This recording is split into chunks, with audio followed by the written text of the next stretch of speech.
I think we can start. It's a pleasure to introduce Professor Pietroski, who joins us today from Rutgers, where he's a distinguished professor in the philosophy department in the Center for Cognitive Science. I associate Paul with two ideas where he has been telling us for years that we've been doing semantics wrong. One is that semantics is not about relationship within the language and the world, but about relationship between language and concepts. And the other one is that composition is conjunction. But in addition to these ideas, there's sort of a very interesting methodology which gives sort of a lot of importance to experimental work. And sort of another thing that I like about this that I think is a great fit for our Cognitive Science series is that sort of Paul's methodology sort of treats linguistics, philosophy, and psychology as kind of continuous in this sort of really exciting way. So all these things are sort of coming together in the Paul's book that's called Conjoining Meanings that just came out this last June and it's topping the charts across the country. Today's talk is called Meanings and Minds, Most, Mass, and Maybe More. And among the more things, there's going to be a reception afterwards. Welcome.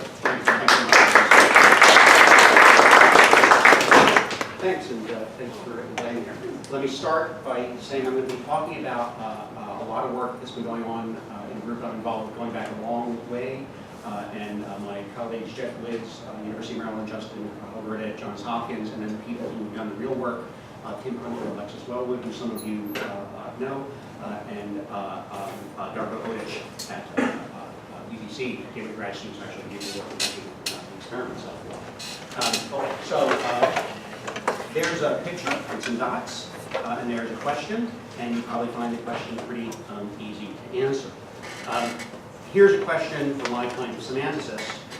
How is that question understood? That is, which question is getting asked when you ask them here most of the dots yellow. And there are lots of possible answers a semanticist might offer you to that question. So it means something like more than half of the dots are yellow. Or that take the number of yellow dots and take, guess whether that number is bigger than the number you get by taking the total number of dots and subtract. Or you might say, take the number of yellow dots and compare it to the number of dots that aren't yellow. All of these would be different ways of giving you the same answer to the yes-no question across any possible picture. And it's an old question to think about semantics, right? Are all those equally good descriptions of the meaning? Would one, in some sense, be more cognitively preferable to others? And there's another, as I'm sure you know, another possible answer to consider, which is actually, it's got nothing to do with numbers at all. If you've got the idea of one-to-one correspondence, you could have the idea of one-to-one correspondence with leftovers. And so, in fact, you might think most gets understood in terms of one-to-one correspondence with leftovers.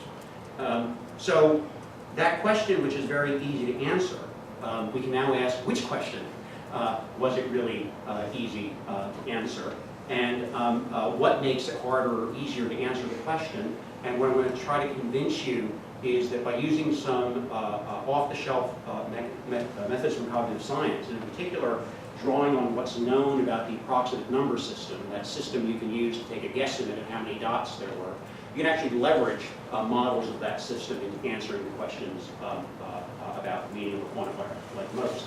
And the game plan is going to be to again and again ask questions of the form, what makes it easier or hard to evaluate the sentence, because that might give you clues about how it's understood, given independent accounts of the information used by the evaluator. So very often in semantics, we're in the position of saying, so here's this sentence, the baker was baking bread at 3 a.m., and then you tell people or kids various stories and get their yes-no judgments. But of course, you don't know what's going on in the head while they're formulating those judgments. So what we've been trying to do is find a window of opportunity where, so to speak, you have an independent grip of what's going on in the head, and then you can ask in that window what makes the yes-no questions hard or easy to answer. Now, truth be told, most is, in my view, not an especially exciting word in itself. I really don't care that much about the meaning of a specific quantifier. The reason I got interested in thinking about most, however, was this division of possible ways of representing is kind of interesting if you're thinking about this from a psychological perspective. There's the possibility that you represent the meaning of most without representing numbers at all. And then if you do represent with numbers, Then there's a division by two strategy. A strategy that involves negation, compare the yellow dots to the non-yellow dots. And a strategy that says, I'll avoid negation at the cost of doing subtraction. Take the number of yellow dots, and now ask, is it greater than the total number of dots minus that number you've already computed? So if you came at this as somebody interested in the foundations of arithmetic and logic like me, you're thinking, come on, little kids can understand these words without counting, their entire human cultures without counting. Surely it's got to be rooted in one-to-one correspondence and not number. And so my colleague Justin Holbert said, no, it's going to be rooted in numbers. And we made that, and I lost. And then I said, look, surely it's going to be the one that involves the predicate negation strategy. And Justin said, no, rats hate doing negation. It's going to be, and so for me, this has been a series of just losing bets to Justin about how the experiments are going to turn out. And I'm going to suggest that answer down there at the bottom is the one that seems to have the best bet on. And part of the reason I'm interested in this is that you could have imagined it turning out in any of the other ways. And so I think that study of the quantifiers is like this potentially interesting probe into what happens when you take this language system that has to interface with something that's already there. And how does that interface get negotiated out? And if we're right, it's the interface that's negotiated out by deploying independent capacities to represent cardinalities and trying to avoid negation like the plague. We may be wrong about that, but it's that style of question I sort of like to have on the table for thinking about how's next. And I should say, not only are these possible, and none of them are cognitively crazy.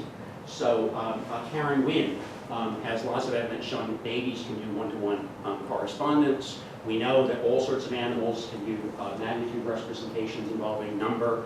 If Randy Gall is still right, even ants are like doing complex computations involving addition and subtraction. And certainly predicate negation is available once you've got a language. So in some sense, we're a species in which all of these are not just conceivable, but in some sense, it could have turned out that that's the way the cognition-language interface went. And so then kind of interesting to ask how it didn't go. In the interest of time, I'm not going to talk about the more than half strategy, in part because Martin Hackle and his group, first in California, now at MIT, have been studying that a lot and coming up with evidence that, in fact, it's not a more than half strategy. And we talked some question theory, if you like. And what I'm going to do is first give you some experiments that suggested you really are understanding the question, most of the dots are blue, say, in terms of cardinality, number representations, as opposed to one-to-one correspondence with leftovers. And then I'll try to nudge you into thinking that it's by subtraction rather than negation. So that'll be the form of the talk. And if there's time, I'll try to say a little bit about the use of most with mass nouns, as in most of the paint is yellow, but all the initial stuff is going to be with count nouns, most of the dots are yellow. I'm going to skip this too. Jerry Fodor is not in the room, so I'm going to suppose people are okay with the idea that it's not just most means most, shut up. It's just an atomic mental symbol, but if people want to play Jerry after, we can talk about that in the question second. So there are the three ideas I want to explore, the group wanted to explore, and again, the idea is going to be to ask what conditions make it easier or hard for subjects to evaluate the sentence at a window where we think we know what they're doing in terms of their perception. I'm sure everybody in the room has heard about the approximate number system described, say, Stan Haynes' book and lots of other places. The only thing that's going to really matter for my purposes is this idea that it's a system that lets you tell how many things there are of a sort of provisional system you can get a grip on in a ratio-dependent way. So what's going to matter is that you say, you present people with 8 things and just ask them how many there are, and just listen to the answers that will get shouted out. Or if you ask them, you flash 8 things and then 6 things and ask them which was more, the behavior is going to turn out to be a normal distribution around the correct answer with it being ratio dependent. So you can feel it, like distinguishing 8 from 4, that's going to be really, really easy to do, distinguishing 10 from 9. But it turns out distinguishing 8 from 4 is exactly as easy as distinguishing 16 from 8 or 22 from 16. It's not 100% right. Humans tend to underestimate consistently, but barring the constant tendency to underestimate, that's right. And it's right for pigeons and rats. In fact, the curves showing how different species do this are just remarkably similar. So all that's really going to matter is that at about 200 milliseconds, if you're flashing dots at people, they can get pretty good estimates of what the cardinality of the dots are, and the cardinality of the red dots and the blue dots, and they're exquisite models of what's going on in the vision system in that window. So in other labs, right, who don't care about language at all, have models of how this system works in humans, and that's going to be important when we're going to be measuring our predictions against predictions that be generated by those models. So there's some, there's just a harder ratio, and you probably feel like if I make you answer yes or no at 200 milliseconds, you might make a mistake on that one once in a while. But what's true is that for even that hard ratio, if we gave you 100 trials, you would be right more often than not. And you'd be right more often than not in exactly the same ratio as if we doubled the yellows and doubled the blues. So as it were, the more dots there are, the noisier your judgments get as you use technically your acuity drops. But there's always information there, and you're always picking up on it. So even if it's 51 versus 50, you can show both within subjects and across subjects. There'll be a slight bias for saying, I think that side was the one. So what we want to do is ask, when people are answering the proposed question, are they going to think about things in terms of cardinalities? And if they do, then at 200 milliseconds, the only thing they can do is use this system that we share with pigeons and rats. There's no time to count. It's flash gone. If, however, they understood it in terms of one-to-one correspondence, we were thinking, then you might think that pictures 2, 3, or 4 should make things like considerably easier than picture 1. After all, if your job is to figure out, is it one-to-one with leftovers? Picture 1 is a nightmare, but in various ways, pictures 2, 3, and 4 sort of make that question easier to answer. You sort of feel like, oh, picture 4, that one, man, I'm going to love to see that one, and you're going to see people are just off the charts on that one. We'll come back to that. So there's some pictures, examples of the various stimuli people we're seeing. Basic design, you take 12 students who have shown up for their psych lab mandatory experiment. They get about 360 trials after a little bit of practice, and they start flying through this. It's not as bad as it sounds, 5 to 17 dots every trial. They rate from the super easy ratio 1 to 2 to the 9 to 10, which is very, very hard, except for well-trained pigeons who are motivated. Each dot scene gets displayed for 200 milliseconds, and we just say yes or no away. And there's all sorts of things you got to control for, like making sure there's not a confounded pixel size and that's going to turn out to be the only oddball. That one, as you might expect, you stop and think about it, oh, that's the one where just like a kind of just line length thing kicks in, and you can like take a breather and not even worry about most at all. In fact, when we asked subjects afterwards, they said, yeah, I love when those came up, because then you just knew how to do it, where you just like, right? And we wanted something like that in there because we didn't want it to be the case that in the experiment subjects would just lock to a single strategy no matter what. So we wanted something to kind of just like shake them up once in a while and move off of whatever their default strategy was for understanding most of the dots are yellow. Because what we're really interested in is pictures 1, 2, and 3. Is it the case that we were going to see differences there? And the answer would be no. So that top line, insane, like 95% correct. That's just everything sorted, a column of red lump dots and a column of blue, or whatever the two colors was. And they're just doing line length. And in fact, that matches almost perfectly the predictions for estimating length of line of dots of that size. So on that one, they didn't really want to do. They just got off whatever their default strategy was and just said, it's just a line length question. But for the other 3 cases, that curve, you're seeing data points, and the dashed lines are connecting data points. That curve is a very, very close fit to the Weber's law prediction about what would they be doing if they were using their approximate number system. So the easy ratios are over there on the left. Ratios, and then hard ratios are going to the top. So this, that's what I'm saying. And so you've got what we expected. On the easier ratios, of course, performance was insanely good. But this was the interesting thing, not just that they could do the task, but when we say, okay, were they do we have evidence that they were using their approximate number system for all three of those trial types, the scattered and the ones that, so to speak, scream out 1-to-1 plus leftovers? We know they were using their approximate number system to answer the question in those cases, because there's an independent model of what your approximate number system would be doing, and the behavior fits that model. Then you've got the R-squareds there, ranging from 0.86 to 0.96. So it's as if what they're doing is saying, look, I'm taking a guesstimate of the, in one way or another, the number of one color and the other and comparing, not, they weren't in fact doing one-to-one strategy. So performance on the mixed scattered pairs and the mixed columns was no better than on just totally random seed. So we asked, okay, maybe it's just because you don't want to use you can't use your 1-to-1 plus strategy at 200 milliseconds. For whatever reason, that requires a longer look. So we said, okay, let's give a different group of subjects a harder test. We'll only give them 150 milliseconds. And one test will be easy. Just, can you tell the difference between the ones where there were visible outliers and none? Of course. Now, also at 150 milliseconds, can you tell us what the color of the visible outliers was? Boom, on it.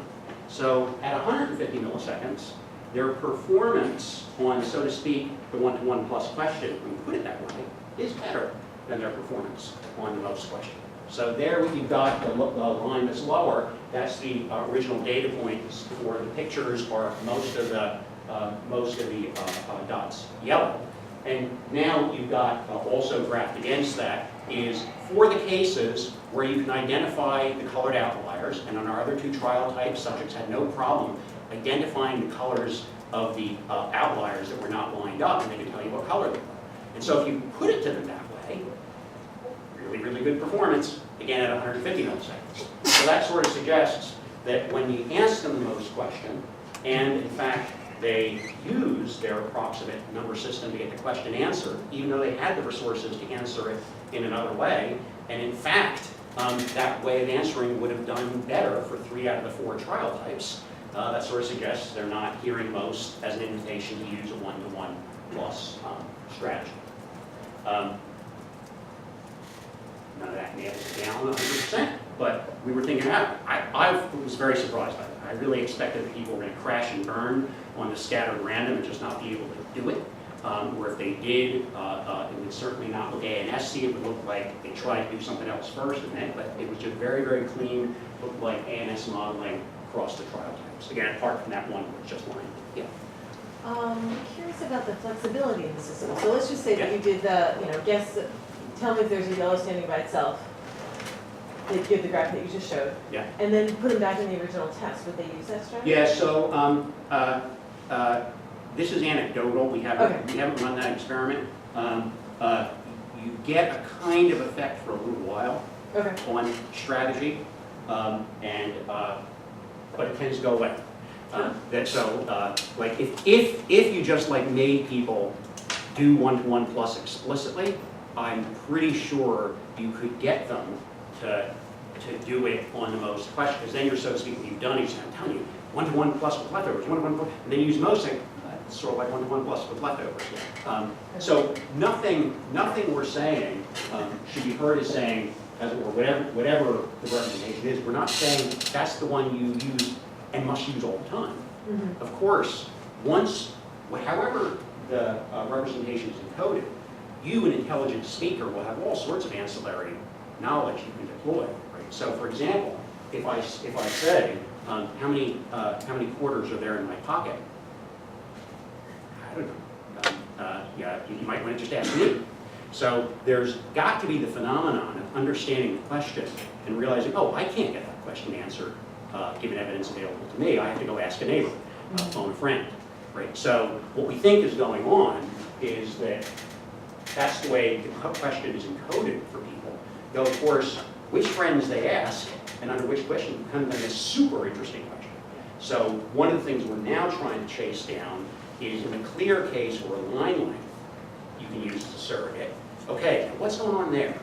And like, how much could you distort off of it looking just like straight line length before you're just got it, would fall apart, and then what would you do we can then just fall straight back into cardinality comparison. Yeah, right. So this is in some sense all preliminary to, those really old questions of like, so how do you draw the line between what the thing means and all the ancillary knowledge you bring to bear? And so what we wanted to do is like first see if we can get some reasonable hypothesis about what the underlying representation is. And at the end, I'll show you that there is evidence that that kind of representation crops up in completely different behavioral tasks, including like pushing dots on an iPad to make you say, are most of the dots blue?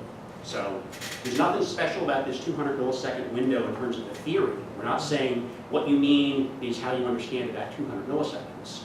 We're saying at 200 milliseconds, these wonderful vision scientists have an actual model of what's going on. And so we want to test it at 200 milliseconds only because we can then ask, does the behavior conform to a known model of what the behavior should look like if it's driven by the approximate number system? But there's nothing, we don't think anything like what you do faster first is a sure guide to the meaning. That's not the idea at all. It's that what you do at 200 milliseconds happens to be a good source of evidence just because that's a place where we know something about the underlying condition. All right, so let's now ask, if you're warmed up for the idea that you're understanding most of the dots are blue, as some kind of cardinality comparison, say the reds and the blues, how do you set up that comparison? So we again want to ask, what kind of conditions make it easy or hard to evaluate that sentence?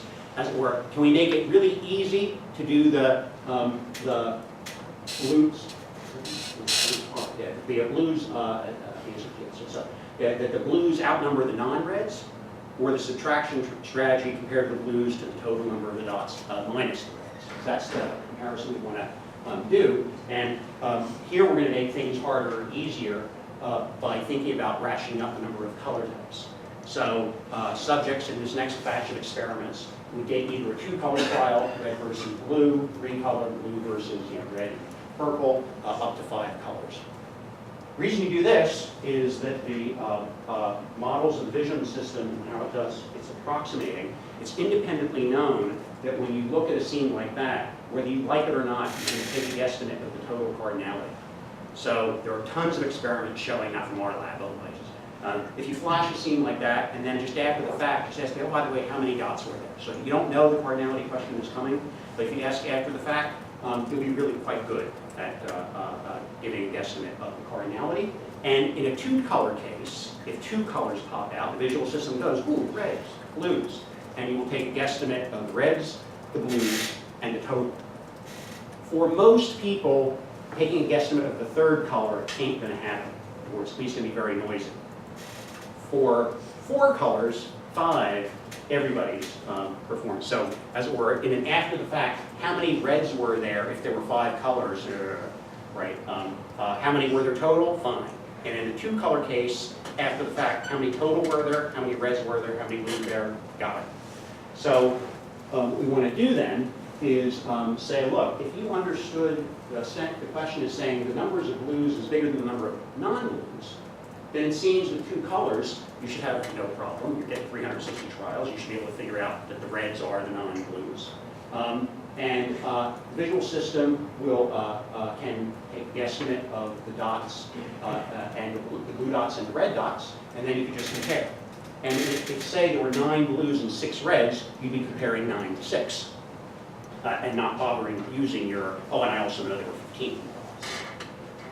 But adding colors is going to make it really, really hard to do that. So your performance should be pretty good on 2 colors. But as we crank it up to 3 colors, 4 colors, and 5 colors, then if you're using to compare the blues dots to the non-blue dots, your performance should start grading, and by the time you get to 4 colors and 5 colors, you're just crashing and burning, not able to do the task at 200 milliseconds. By contrast, the subtraction strategy predicts indifference to the total numbers of colors. Because it doesn't matter if all of the non-blues are red, or if the non-blues are red, yellow, green, and purple. The subtraction strategy says, look, of course I'm going to take an estimate of the blue dots, and then I'm going to figure out how many non-blue dots there are by using my estimate of the total and subtracting. So this strategy doesn't care about how many colors there are. But you are going to invoke your estimate of the large number 15. And that means that these two strategies differ in terms of their prediction along another dimension. Namely, in the two-color case, where you could do it by the first strategy, your acuity should be pretty good. It should be acuity of the sort 9 versus 6. And the noise of your judgment should be the noise the models tell you to expect if the largest number entering into the calculation is 9-ish. However, the second strategy, while it predicts indifference to total number of colors, it says, yeah, but you're always going to be factoring in your estimate of the total cardinality. So that means your guesstimate is going to be more 15-ish on the whole. So in the two-color case, where both strategies are usable, there's still going to be a difference. Namely, the first prediction is going to predict sharper acuity than the second proposal. So now we've got, like, these things can come apart, and I would have told you that if it didn't turn out, that in fact, oh sorry, this is just making the point that I just said to you. So if you're comparing non-blues to the blues, you're worried about that 6 to 9 ratio where you have relatively good acuity, subtraction strategy, you're going to employ some relatively less good acuity.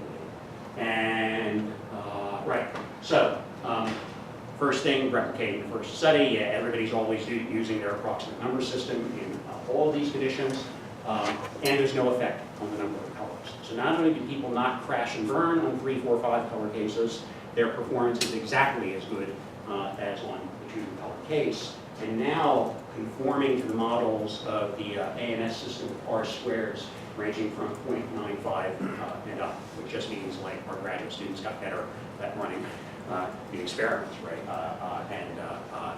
This is a case of just, right, there's the model, that's what the subjects are doing, and that Bayes refraction there, which is basically the measure of your acuity, is all hovering around 0.3. And that's the number predicted for the less good acuity. So when we ran our first experiments and got that number, one thing Justin worried about, he's like, people using the ANS system, why are they so bad at it? I mean, their judgment is noisier than I would have expected. And our first thought was, well, this experiment got run at the University of Maryland. Let's rerun the experiments at Johns Hopkins, and we'll get a better class of and it turned no. I mean, this really is true. There are just University of Maryland, Johns Hopkins differences with some of these with some studies, not these. Right? Everybody was having a lower acuity, and finally later, the penny dawned on us.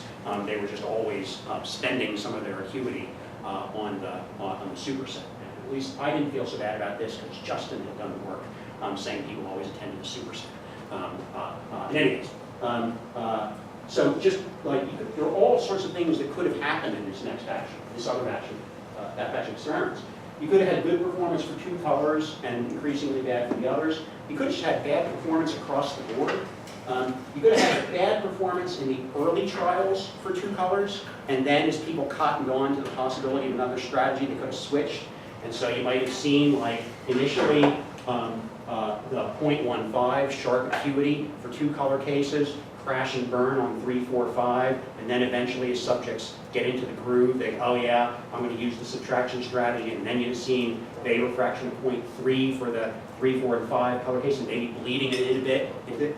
None of that happened. Right from the beginning to the end, people were just locked in on the relatively less good acuity, but not caring about alternative colors. So that made us think, all right, you are, as Justin's suggesting, avoiding negation in your representation of most. And upon reflection, doing this thing that's not crazy. Saying, look, my vision system is just really good at getting an estimate of the domain of things I'm trying to talk about if they're countable things in my visual field. So if I was to say most of the chairs have an occupant or something like that, the first thing you have to do is forget everything in the universe except the chairs, give yourself the restricted domain of the chairs, and then ask, are most of them, right, with the person seated or whatever. And so it sort of isn't such a crazy idea to think that if you were going to do this funny comparison that most invites you to do, you take the first noun that comes, dots, got it, and that sets my domain. And now I want to know, are most of them blue? Well, of course I got to use the word blue. There it is sitting there. So I'm going to take a guesstimate of the blue dots. And now, what do I want to know anything about the non-blue dots? Right? That could be complicated. Non-blue things could be so heterogeneous. So what I'll do is not worry about the non-blue things. I'll just use information that I've already got to figure out what the cardinality of the non-blue things is. And we're now trying to chase down other quantifier meanings like every, all, and each with another graduate student, Tyler, from University of Maryland. And this kind of strategies are a little more complicated than you might have thought. This is cropping up frequently, but I haven't seen anything about a quantifier suggesting that you invoke predicate negation as a word in specifying the meaning of the quantifier. Yes, do that. I wanted to move through that a little faster than I normally do because as I was going around to meetings today, stuff about mass count distinction just kept coming up. And so I wanted to at least make sure I do say something about sentences like most of the paint is blue, where you're replacing the count noun with like a word for stuff. And you might wonder, since the word most is perfectly fine taking what we call a mass noun as its restrictor, what do you do if you've got these measures like cardinality things and subtraction? And I'm not going to be able to give you a decisive answer. What I'm going to do is show you some data suggesting that some of the proposed answers out there, I think we're going to require some reevaluation. So to even start this work, one thing we had to do was just show that humans can make judgments of, like, is most of the goo blue? It was known that other primates could do it, but then we'd actually gotten down to doing experiments showing that humans can do approximate area kind of, and unsurprisingly we can, and we're pretty good at it. So if you did just people those kind of things, just ask them, is most of the blob blue? That's a pretty hard ratio, but you get exactly what you'd predict, normal distribution around correct answers with what some level of noise. And so if you're now thinking, all right, maybe what people understand when they move to say most of the paint or blob or corn or footwear, let's just stick to paint versus dots or blobs versus blob. With kids, blobs versus blob is great because you can tell little kids the blob went kaboom, and there's all these little blobs around it. Anything where like stuff goes kaboom and you can like now, right? That's great for kids. The ones the studies I'm going to describe are all done with adults, and it's going to be involved things like dots versus paint, though we use lots of different nouns, and the answer is always the same. You might think, look, maybe the mass nouns are just disguised count nouns. You lay some kind of grid on top, and you basically ask something like, are the blue stuff units bigger than the stuff units minus the blue stuff units? So we're basically comparing blue stuff units to non-blue stuff units. And so you think, all right, that would sort of predict that you should see the basic signature that we've been seeing before, but like with a little less acuity and maybe a little more noise because there's going to be the grid and that the slack between these. So to study this, what we wanted to do was create some stimuli that could be plausibly described in both ways. So we start fuzzing out the dots a little bit so they start looking splotchy, and get to a point where, like people in the lab, and then you run a quick independent study, so, oh yeah, people can, I'm okay with describing this either as most of the splotches are blue or most of the paint is blue. So a stimulated feel like, yeah, I could go either way with the description of those.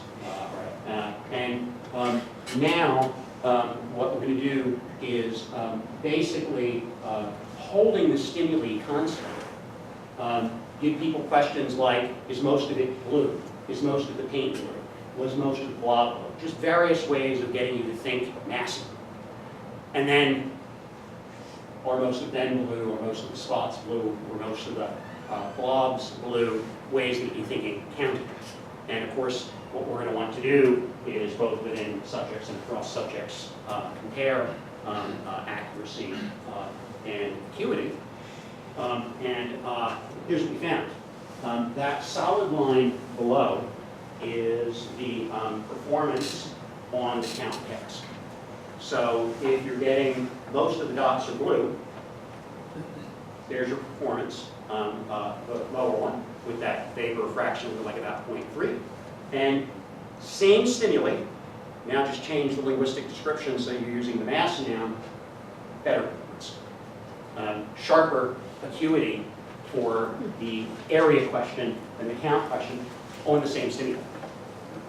So that makes it look like count noun morphology is accessing the system in a way that says, right, I'm going to approximate the number of things that there are out there. Mass noun morphology, I'm calling it mass noun, it's my favorite way to try it. I prefer just to, it's the root noun that's not marked like a count noun. Those things, they access, and now the people in the psych disagree. Is it the same system that's somehow tweaked the area versus, or is it just a different cognitive system, or whatever? The mass noun morphology accesses some aspect of cognition, but lets you judge area, and that system, whatever it is, has sharper acuity than the counting system. So that sort of tells against the idea that at some basic level of understanding, you're treating most combined with mass noun as, well, it's really most just combined with a count thing, and what I have to do is turn this damn mass noun into something that I can count. It seems like more like you're like, oh, great. And subjects report, and I feel it too, the area tasks are just easier than the cardinality tasks. So there's that W is telling you the vapor fraction is 0.2, so that's sharper acuity than 0.3, which is the vapor fraction corresponding to that lower line, and to fit to the model is about like 0.9. Yeah. A quick clarification question. What was the smallest numbers that you used? I assume they were all larger than 4, but like were they much so larger they than go down to 5. Okay. They go down to 5. So we want to stay certainly above the subitizing 1, 2, 3. Yeah. And I don't want to get in arguments like Randy Gallis, the ones who carry about whether or not you're really using your approximate number system for those, and is the system fundamentally continuous or not. And want to stay away from 4 on the whole, though with kids we sometimes do use 4. But generally, the interesting cases are they're running to like between 5 and 25. And in fact, we ran some studies where we were just doing like very large numbers, like there were 70 dots on there, and it turned out to be not interestingly different, except the tendency to underestimate just makes the data noisy, and so nothing was learned by doing that. Right. So and then we did some follow-up studies replacing most with more, blob with goo, and same kind of effect. Mass noun morphology triggers better acuity than count noun morphology. Now that raises lots of questions. How do we do the semantics of mass nouns? Right? Because the semantics of mass nouns, at least in the semantics literature, is generally a semantics that employs a formalism inherited from Frege, who was pretty much interested in counting, and then after all he was interested in the foundations of arithmetic. And so actually thinking about how you do the semantics for mass nouns without supposing that you've got a countable domain of things and the meaning is specified in terms of that kind of things. That means coming up with a semantics for mass nouns that is not one on the standard plate options in linguistics, right? That's another side of my life. Today I just wanted to suggest that here's at least some experimental findings where it's not that you have the antecedent hypotheses and now the experiment can help you choose A over B. It's the experimental findings might make before you say, let's see if we can find another hypothesis on the table. That's always fun if you can get the direction going in both ways. Right. Good. I said I would at least gesture at some evidence from a completely different domain of task, not involving a 200 millisecond window. And what I want to show you is just a couple of studies where we were asking, look, if the meaning of most of the dots are blue is something like number of blue dots bigger than, that way, take the total number and subtract the blue. That means every time you say most, you should be whether you like it or not, no, total matters. Whereas you might have thought for a word like more, there are more red dots than blue dots, maybe that total doesn't matter. So we wanted to ask, well, is that true? And can we find independent evidence that just saying most prompts people into thinking, look for the total cardinality. So here's a very simple task. You ask people which side is the better example of most of the dots are blue or more of the dots are blue. Look as long as you like, and then people give their answer. And on both sides, it's 12 blues and 8 yellows. On the left, we just segregated them. On the right, bundled them together. So this was like 48 undergrads. And for the ones expressing a preference, right, they're like, oh, man, that one on the right, that's the better example for most of the dots are blue. And on the left, that's a better example for more of the dots. Well, you play it the other way, and now just give people that picture and say, pick a sentence. And there, you got 65% of people picking more. Give them that picture, same number of black versus gray dots, just now all bundled together, and 74% are choosing most. That's not itself a knockdown drag out, but it does suggest that most is favoring a kind of bring all these things together, and more is favoring a kind of segregate them out. If I'm answering a more question, what I want to do is I want to see the reds, I want to see the blues, and I want to compare them to them. Most of the dots are blue, even if all non-blues are reds. What I really want is to be able to get all of those dots together. And there's a kind of feeling that sort of mixing them up just feels like a good thing to do with most, that does with more. So the next thing we wanted to ask was, well, look, can you get that asymmetry to show up in production and not just prompted by comprehension, and not even just verbal production? So this is back when iPads were still relatively new. Go down to the Inner Harbor in Baltimore and ask people, hey, you want to play with an iPad? Yes, I do. You say, here's what you can do. You can make some dots on the iPad, and make some blue ones, make some yellow ones. And your job is to make that person over there, it really wasn't a Confederate, but your job is to make them say most of the dots are blue. Or exactly same setup, your job is to make them say more of the dots are blue. Or make the iPad just be such that most of the dots are blue, or they're blue. And of course what's going on is the iPad is actually tracking every single finger push. So you can see where they're putting the dots and in what order, so you can then both get a paradigmatic case for most paradigms and also get the central difference. So that's like a pretty paradigmatic thing people give you for more of the dots are blue, and that's pretty paradigmatic for most of the dots are blue.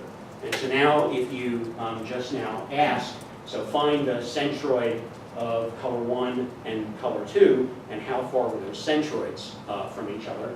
What you get is this pretty sharp asymmetry that more really wants things segregated. So there'd be a little overlap, and we looked at all the individual things. There would sometimes be some overlap between the yellows and the blues and the more, but if you're doing more yellows than blues, you're not having yellows, blues, and then some blues over there. So then the next thing we wanted to ask is, look, these are adults. Most is a pretty late word for kids. They could be 4, 4.5, and still correct. So we wanted to say for now kids, and is this already showing up? And so, for us, 8-year-olds are ancient, but we use them in this particular study. But they got the exact same pattern, so them playing with the iPads too. Same kind of thing. They feel that if you want to make somebody else say more of the dots, more of them are yellow, give them separation between yellow and blue, for those put together, that's just not predicted if you think of the meaning of most of the dots are blue as there are more blue dots than non-blue dots. Right? That is, if you're really thinking of, look, most, it's really got to be more somewhere. Comparative, that's right. And really what it's doing is comparing the blues to the non-blues. Well, then that just doesn't predict that you should be doing things that care about bringing all of them together so that you can, as it were, help the other person get an estimate of the superset. One of the other things we're trying to chase down even more now is like those, for some of the earlier pictures I gave you, there were lines around the yellows and the blues, and it's known independently that putting lines around things like that will frustrate attempts to get an estimate of the total cardinality. And so obviously one of the things to do is play around with, okay, like, how sharp does that line have to be? And could you, this is the holy grail hope, find the sweet spot where you get a mixed case and subjects split 50-50 on whether they want to think about it as most or more, and then ask, like, how could you modify there and start shifting the behavior in a more categorical way down to the object. We haven't done that yet.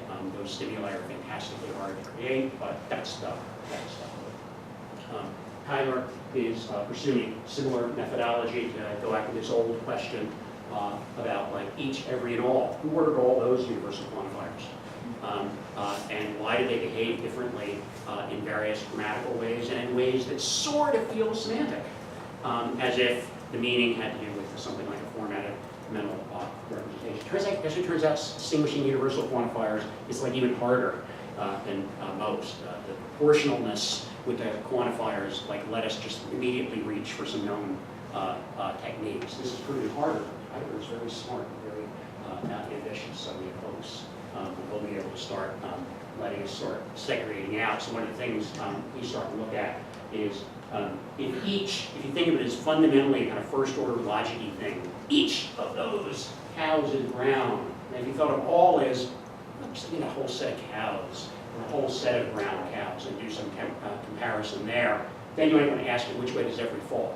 And we do have some preliminary data suggesting that every is patterning with all rather than each. And the hope is this could be a probe into thinking in general about whether an underlying logical form is essentially first order or second. Let me end by saying everything I've told you has been collaborative with Jeff and Justin and at least one fantastic graduate student who's doing stuff, and who will go on and do great things. So I get to tell you about it, but this is very, very much a long project. Thanks.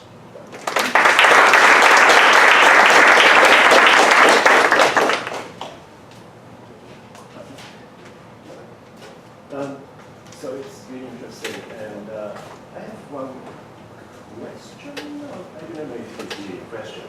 Okay, so if you do like say something like visual word task or something, maybe you make the participant listen to the most dots of blue, and if it is like the total number of the dot matters, then and if you show the scene of the this scattered random kind of scene, then as you say, people's eye movement, or I should be scanning all the total number of the blue and the other dots, and it shouldn't go to the blue or yellow immediately. Yeah. Even at the point where you hear most, I think. Correct. Is it true? We haven't done it, but it's a great thing. We played with trying to get other people in the other labs who do that kind of paradigm. We were thinking initially about norm versus most contrast. We just don't do that. Haven't done that stuff in the lab. It's a great question, but you're absolutely right about the prediction. It just should be like most dots and boom, right? So, I mean, if I would want to think about it where you guys seen where there are some dots and there are also some other things. So let's say you got squares and triangles, and the question is now going to be most of the squares, and now you should be like zooming around across all the squares, so now I'm just riffing. It should also be the case that if it's everything mixed like that, compared to same numbers of squares and dots versus segregated, right? You should be seeing different reaction times and different. Yeah, that's totally in the spirit of the project. What would be your intuition for people's evaluation of something like most of the dots are not blue, would their performance fall apart because you're embedding this negation in there, or are they going to do some kind of like demorganize it, so they're going to instead evaluate a minority of the dots are blue? Yeah, I'm pretty sure Alexis did that at some point, and I'm pretty sure the result was it was noisy and messy.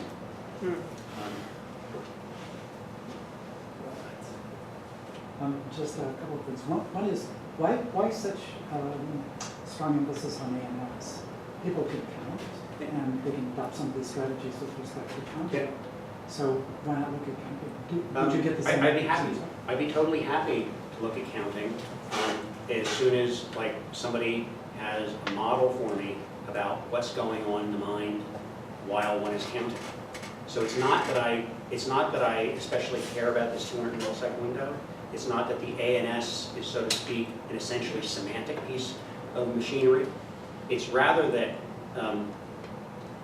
because of how well that particular cognitive system is studied, we can pose the question, if we give the subjects time to use that system and no other. First question, like, can you even answer the most question? It's like one of the things that could happen is that people just couldn't do it. You could have found out that people actually do have to, like, right? It could have turned out that most, it gets used in a language if and only if the language provides the resources for counting. Could have turned out that little kids just don't understand most until they learn how to count. None of that is true. And so the only interest in terms of the logic of the argument the ANS plays is just that if we can show that people are using their ANS, then what we can do is play this game of making the task harder or easier along various dimensions to see where performance falls apart.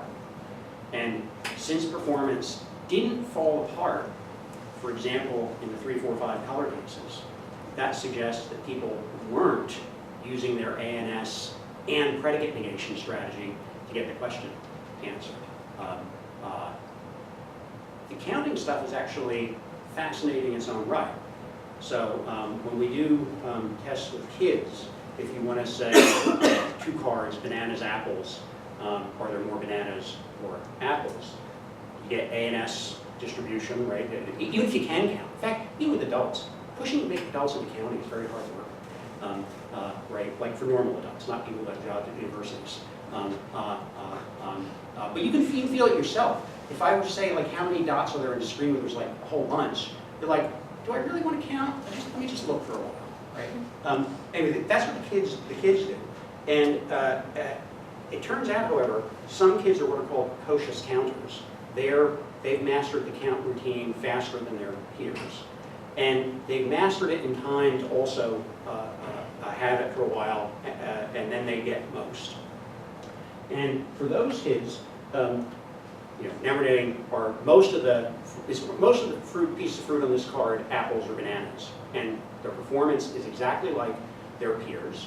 And you get to the hard ratios like 8 versus 7, they're only slightly better than chance at those. And now for the kids who are precocious counters, you say, stop, let's count them out. How many apples are there? 1, 2, 3, 4, 5, 6, 7, 8. How many bananas? 1, 2, 3, 4, 5, 6, 7.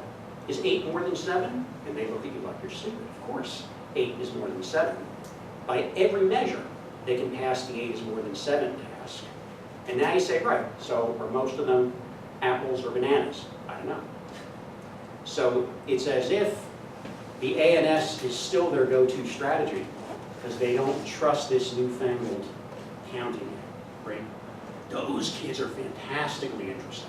And it would be great to be able to, like, get them when they're in that little window and then really find out what's going on. But that's just like another thing that makes me think counting is just one more way of getting a cardinality estimation that we add on later in life. We came with a way of getting cardinality estimations. They're just noisy. Okay. So why do rats hate negation? Why? Why? This is a very, very old and interesting question.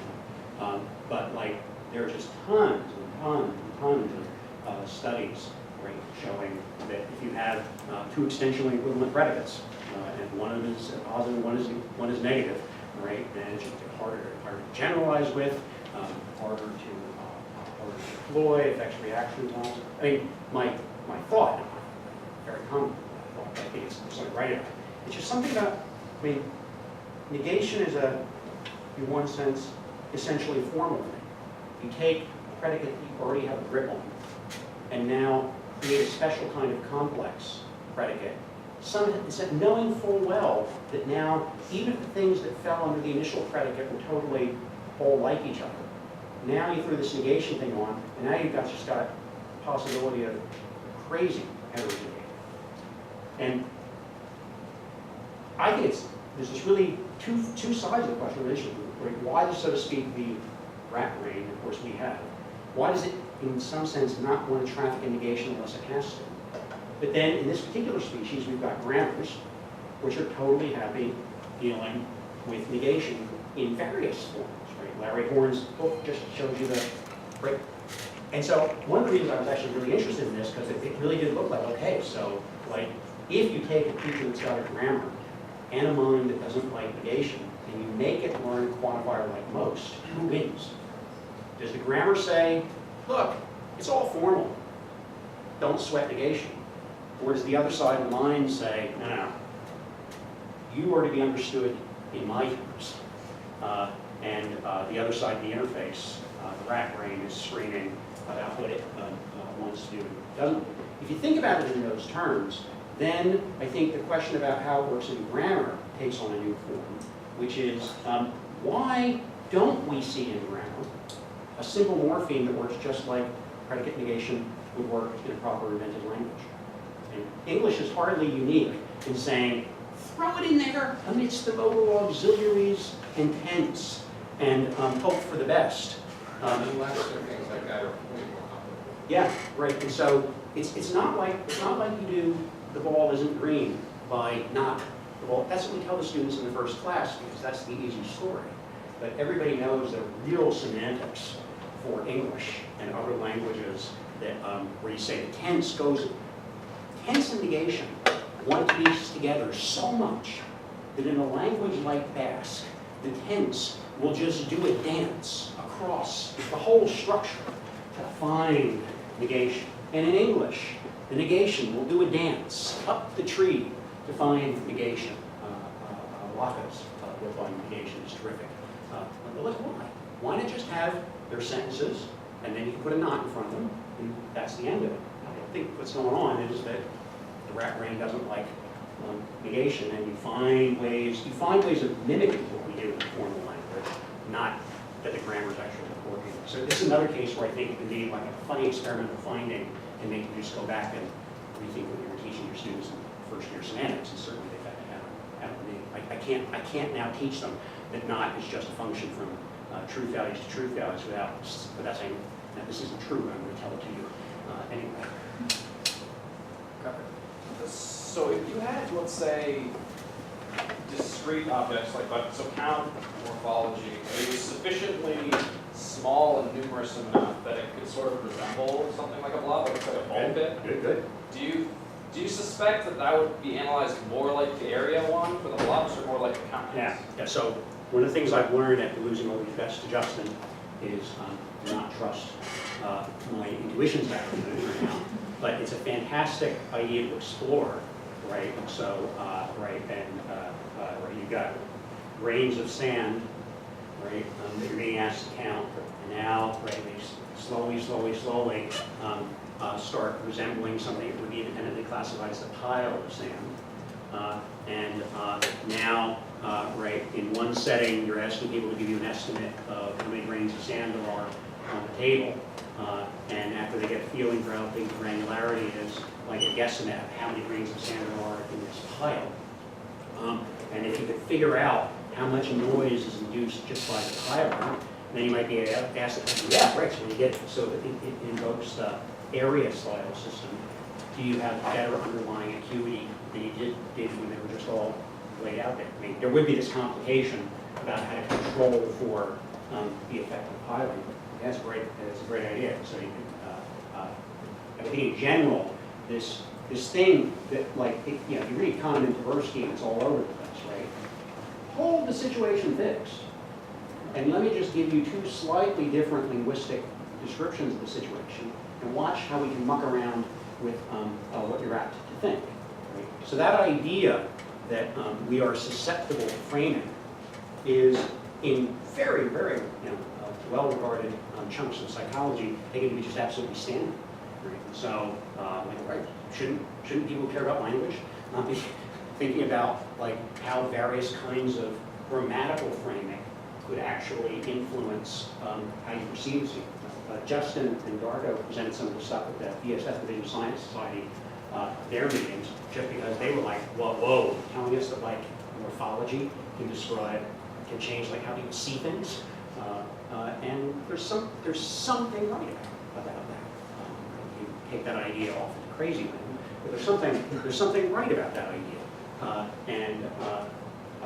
I think this idea can be pushed in lots of places of either hold the scene constant or imagine a bunch of scenes converging to a single fractional scene and just play around with what kinds of morphology change how people were apt to say yes or no or not. So what's question was that? So related to that question, so I'm wondering, what is the contribution of the language and morphology? So for example, Japanese, at least morphologically, does not distinguish count and mass. And if you do the same task in Japanese, using Japanese as a distinction, what good? Yeah, well, I mean, you can't do the task with fish or deer in English either, right? So.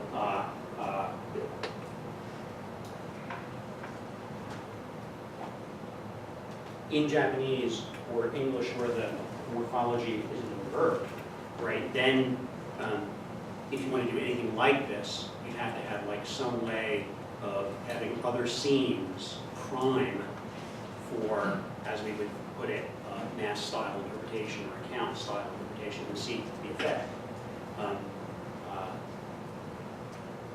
But in English, still the verbal morphology is a bit different.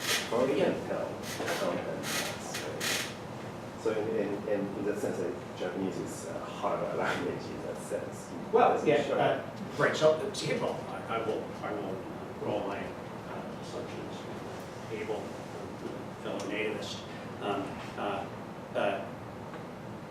English, yeah, it's got this count morphology, but all it's doing is saying, I've got root nouns, and I can just attach a little gizmo, call it the count feature, and attach another little gizmo on top, call it the plural feature, and I'll find a way of getting an interpretation of those purely formal gizmos, and I'll find it in terms of independently available psychology. Every member of our species, and lots of other species too, I suspect has got a distinction between mass concepts and count concepts. And we know that in English, the mapping between the morphology and the conceptual space is, let us say, not transparent. So that even jewelry manifests as a mass noun.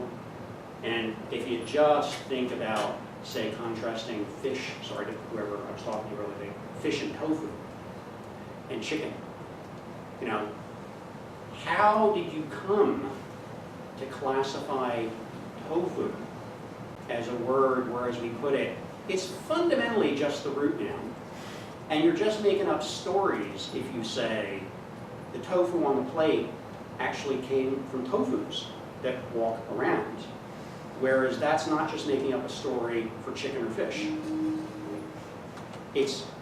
There's all sorts of just like real world knowledge stuff coming in, pushing you to choose one form or the other as the default.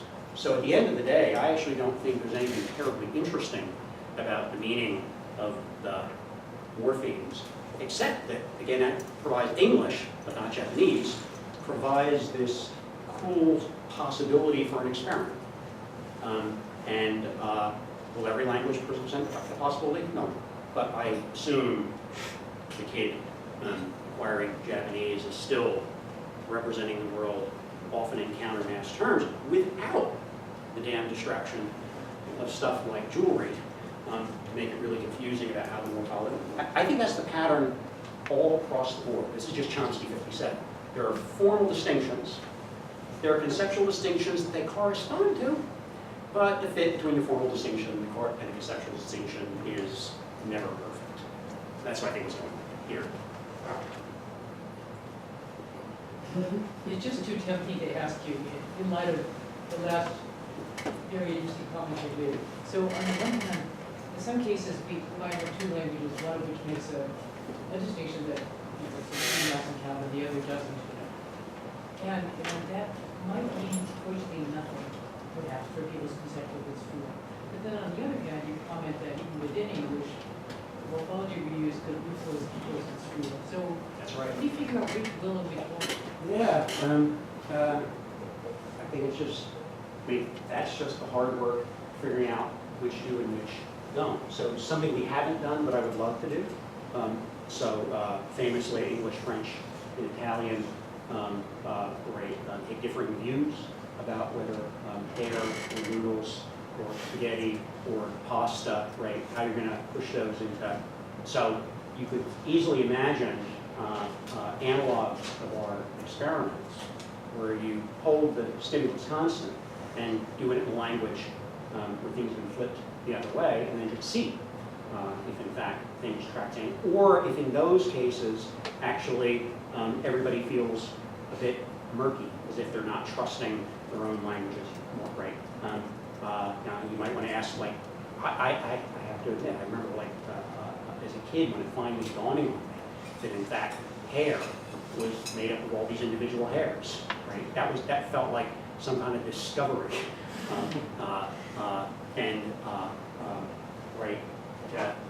and it became a discovery when my Italian friends finally explained to me what pasta and spaghetti meant. Spaghetti noodles, is there any difference? Of course, they're horrified. What I do think is that once you have the formal stuff, regardless of what its relation is to the conceptual stuff, it starts taking on a life of its own, and then can like just influence cognition, right? To take a classic case down to the point of which we prefer. The procedure has a 95% success rate or a 5% fatality rate.